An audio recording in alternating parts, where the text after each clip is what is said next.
Hello. Before beginning today's topic, I'd like to tell you that you are a genius, you are special, you mean the world, and you are loved. Today's topic is how to be powerful. Why do I want to be powerful? Do I care to be powerful? Many of us, I fear, don't.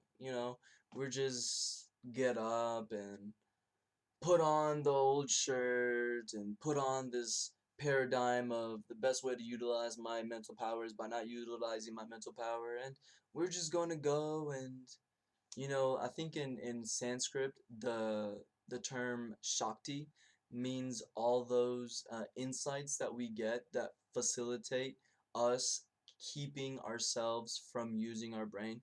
When you're walking throughout the day and you get that like amazing insight that like you've never thought before, and the brain is always racing to get those thoughts that that it has never heard. So whenever we get those, we're like, oh yeah, something's finally gonna change in my life, and we get so excited and we really think something's gonna happen, and we wake up and everything's the same. So how to be powerful? Why is this important, and how are we gonna do it? Well, ladies and gentlemen, the very first and most important thing is to understand that you are a mass of energy operating on frequencies. Okay? I'll say it again.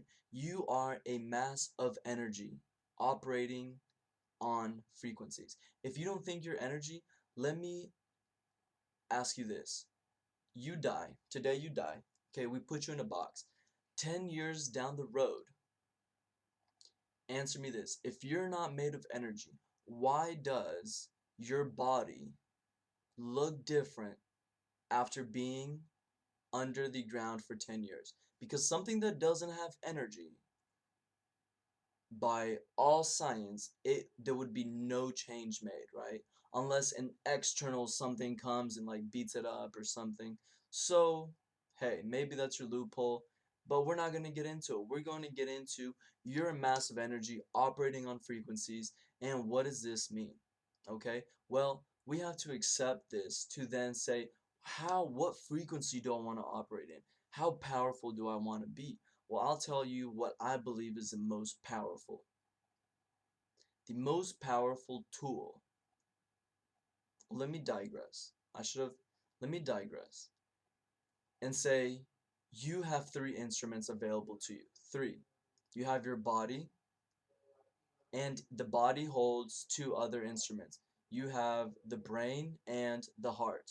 So, knowing that you have these three instruments, let's think about being a mass of energy and operating on frequencies. Well, okay, so I have a mind, I have a body, I have a heart. So, the most powerful thing is utilizing your heart.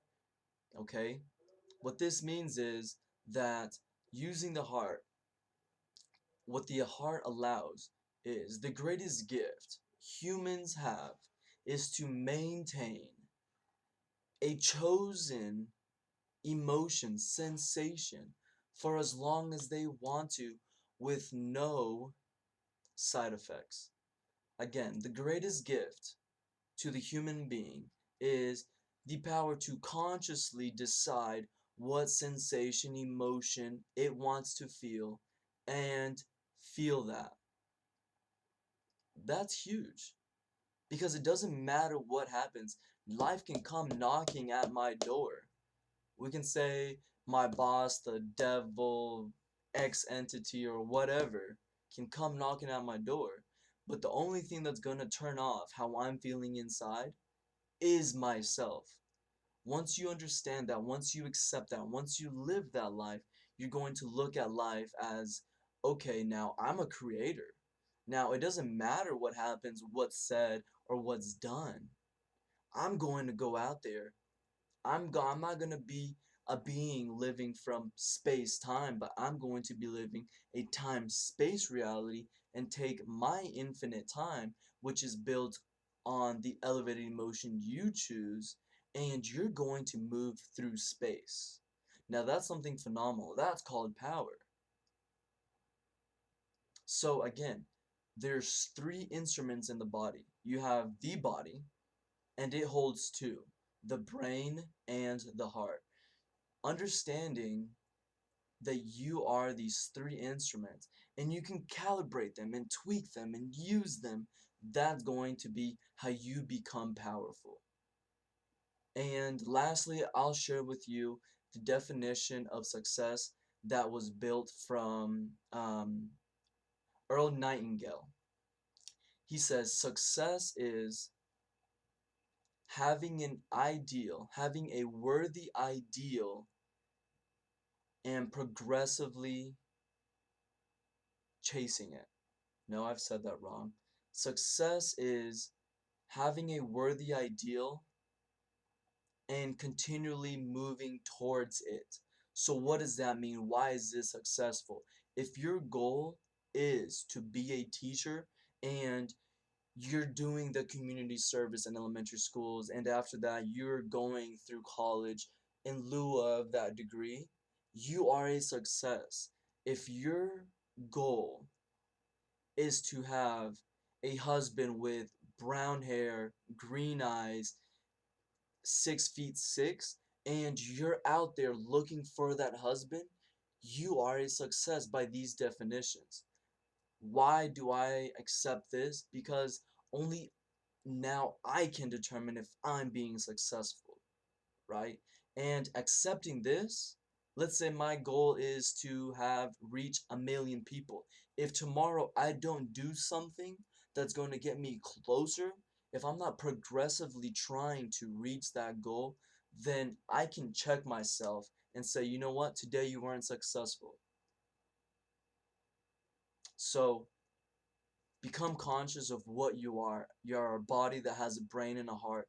And leave the brain. If you're already probably not even using the brain, so if that's you, just forget about the brain and just step into your heart because it is a place of infinite creation. Okay? You step into creation. And you're going to have that elevating emotion that you desire, that you turned on. If you want more information, I invite you to change more information about living from the heart. I invite you to join my family. My family is a group of individuals that live from the heart, that are experts at sharing how to live from the heart. This membership also comes with daily meditations too, a weekly and monthly meditation. Lastly, I'd like to ask that you share this video with your loved ones, with your friends, with your mastermind group, and share with me, has this been beneficial?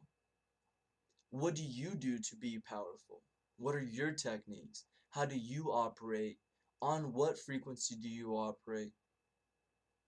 And lastly, I like to share with you that I love you and the universe loves you.